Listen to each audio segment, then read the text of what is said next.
Entrei sozinha naquele tribunal em São Paulo. Não havia advogado ao meu lado, nem um único rosto conhecido disposto a me apoiar.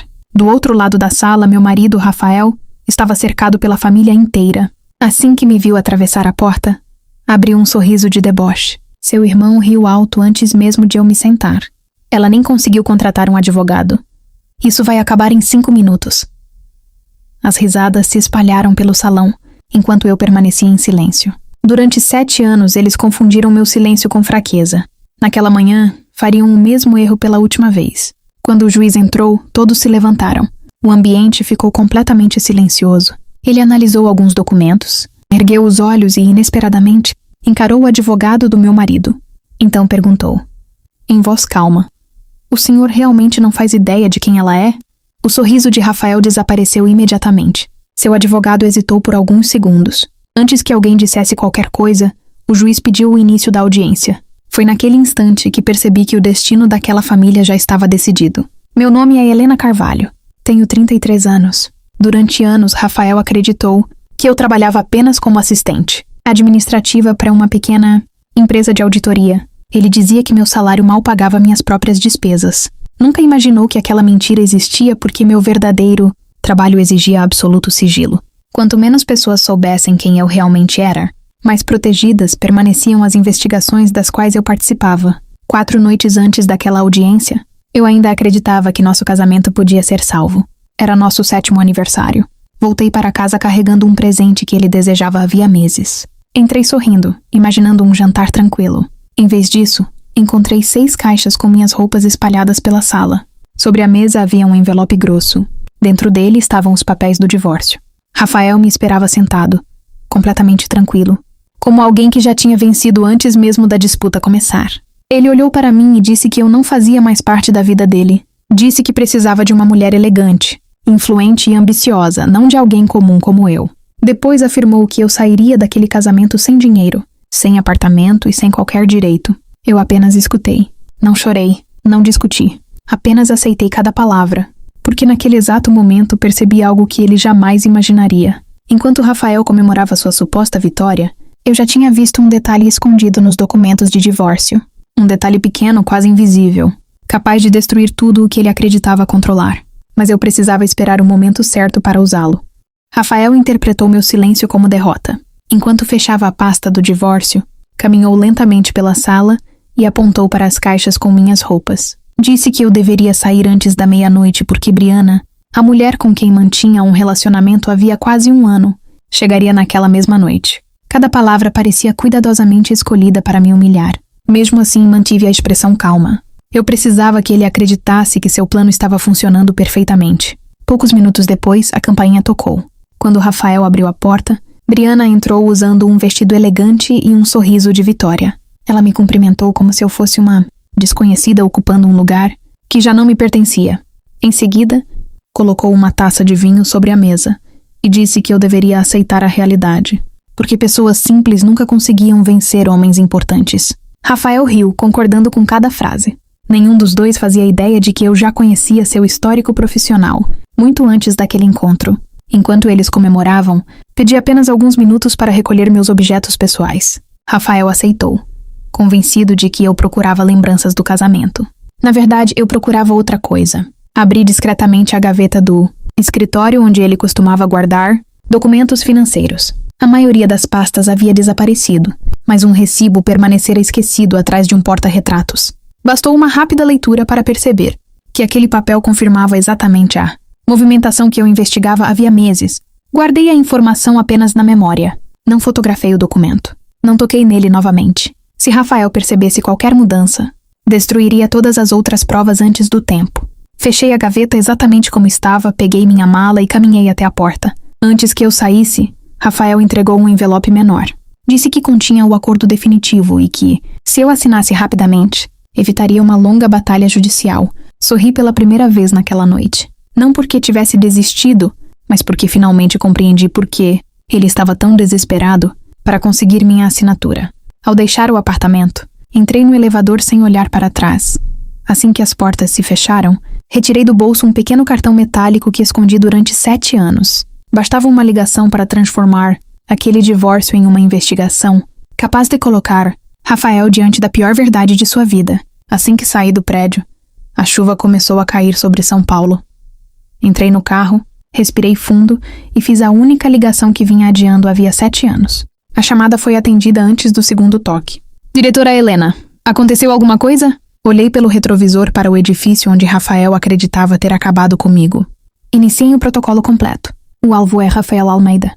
Quero cada movimentação financeira dos últimos 7 anos, sem exceções. Do outro lado da linha, houve apenas uma resposta. Entendido. Em menos de 1 hora, meu celular começou a receber os primeiros relatórios. Transferências para empresas inexistentes. Contas abertas em nomes de terceiros. Contratos assinados com datas incompatíveis. Nada daquilo era suficiente para uma prisão, mas revelava um padrão. Rafael não estava apenas escondendo dinheiro durante o divórcio. Ele participava de algo muito maior. Na manhã seguinte, recebi outra ligação. Encontramos uma conexão inesperada, disse minha analista. O nome da Briana aparece em diversas operações financeiras realizadas nos últimos 8 meses. Ela não é apenas a amante dele. Está envolvida diretamente nas movimentações. Fechei os olhos por alguns segundos. Agora tudo fazia sentido. O divórcio nunca teve como objetivo apenas me afastar. Eles precisavam que eu assinasse rapidamente antes que as auditorias identificassem o destino daquele dinheiro. Passei os 2 dias seguintes organizando cada documento. Não entreguei nada às autoridades. Ainda era cedo. Rafael precisava acreditar que continuava no controle. Na 3ª noite aconteceu exatamente o que eu esperava. Recebi uma mensagem dele. Aceitou que perdeu? Amanhã é sua última chance de assinar o acordo. Sorri. Ele ainda pensava que eu estava desesperada. Respondi apenas: estarei lá. Na manhã seguinte, entrei no escritório do advogado dele exatamente no horário marcado. Rafael sorriu com confiança. Briana também estava presente. Sobre a mesa havia uma nova versão do acordo de divórcio. O advogado deslizou a última página na minha direção e entregou a caneta. Quando estendi a mão para pegar o documento, meus olhos encontraram um nome que não deveria estar em lugar nenhum daquele contrato. Era o nome de uma empresa que oficialmente nem existia. Naquele instante, compreendi que Rafael havia cometido um erro impossível de corrigir. E pela primeira vez, tive certeza absoluta de que o julgamento terminaria de uma maneira que ninguém naquela sala conseguiria imaginar. Mantive a expressão completamente tranquila. Li cada página do acordo como se estivesse apenas tentando entender termos jurídicos complicados. Rafael começou a perder a paciência. Disse que eu nunca entenderia documentos daquele nível porque sempre vivia à sombra do sucesso dele. Briana sorriu discretamente, convencida de que eu assinaria por medo. O advogado permaneceu em silêncio, aguardando minha decisão. Fechei a pasta com calma. Posso fazer apenas uma pergunta? Rafael riu. Claro, é sua última oportunidade. Apontei para o nome daquela empresa. Por que essa empresa aparece aqui, se ela oficialmente não possui qualquer relação com seus bens? O sorriso de Briana desapareceu. O advogado virou rapidamente a página, como se tentasse esconder aquela informação. Rafael respondeu sem pensar. Porque ela administra alguns investimentos particulares. Isso não muda nada. Era exatamente a resposta que eu precisava. Levantei-me lentamente. Então o senhor confirma que essa empresa pertence ao senhor? Ele cruzou os braços. Confirmo. Algum problema? Olhei diretamente para o advogado. Pela primeira vez, ele parecia realmente preocupado. Expliquei que aquela empresa constava em um relatório financeiro sigiloso envolvendo operações incompatíveis com os rendimentos declarados de Rafael. Ao confirmar espontaneamente a propriedade diante de 3 testemunhas, ele acabava de vincular oficialmente seu nome às movimentações que vinha escondendo. Havia anos. O silêncio tomou conta da sala. Briana ficou completamente pálida. O advogado fechou os olhos por um instante, percebendo o tamanho do erro. Rafael ainda tentava entender o que havia acontecido. Sorriu novamente e disse que eu estava inventando uma história para assustá-lo. Não respondi. Apenas retirei um envelope da minha bolsa. Dentro dele havia apenas uma folha. Não era uma denúncia, nem um mandado. Era o protocolo oficial informando que toda a documentação relacionada àquela empresa já havia sido entregue às autoridades competentes. Naquela mesma manhã, empurrei o envelope sobre a mesa. O advogado leu apenas as primeiras linhas e perdeu completamente a cor do rosto. Ele olhou para Rafael e falou, quase sussurrando: "Não diga mais nenhuma palavra." Naquele instante, Rafael finalmente percebeu que o divórcio deixara de ser seu maior problema. Mas ele ainda não sabia que, poucas horas depois, o tribunal revelaria uma verdade capaz de destruir definitivamente a imagem que construiu durante toda a vida. Na manhã da audiência, entrei novamente no tribunal completamente sozinha. Rafael sorriu ao me ver sem advogado.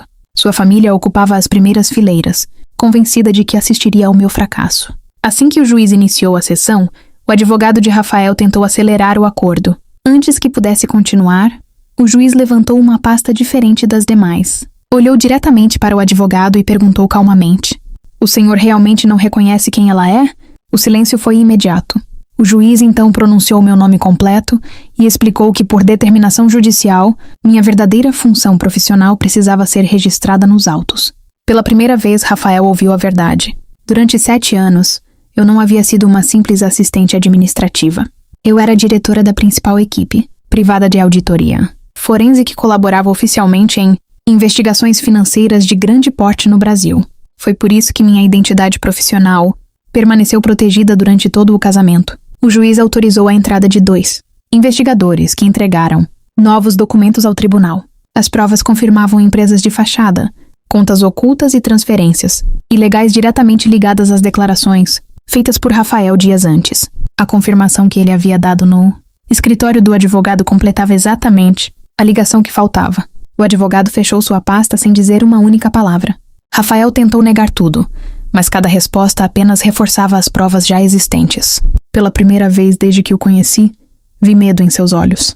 O juiz suspendeu imediatamente o acordo de divórcio, determinou o bloqueio preventivo dos bens investigados e encaminhou toda a documentação para a autoridade competente. Ao sair da sala, ninguém ria mais. Sua família evitava olhar para mim. Briana deixou o tribunal acompanhada pelos próprios advogados. Rafael permaneceu sentado completamente imóvel, enquanto percebia que perdera muito mais do que um casamento. Dias depois, o processo de divórcio foi concluído de forma justa. Meus direitos foram integralmente reconhecidos, e todas as tentativas de ocultar patrimônio foram consideradas pelo tribunal. Recuperei minha liberdade, minha dignidade e a certeza de que o silêncio nunca significou fraqueza. Na saída do fórum, passei por Rafael pela última vez. Ele abaixou a cabeça e perguntou baixinho: "Por que você nunca me contou quem realmente era?" Olhei para ele por alguns segundos antes de responder com tranquilidade. Porque a pessoa certa nunca precisa diminuir ninguém para descobrir o seu verdadeiro valor. Você escolheu me julgar pela aparência. Eu apenas deixei que acreditasse na mentira que criou. Sem dizer mais nada, virei as costas e fui embora. Naquele dia, não foi o tribunal que mudou a minha vida. Foi a decisão de nunca mais permitir que alguém confundisse o meu silêncio com fraqueza.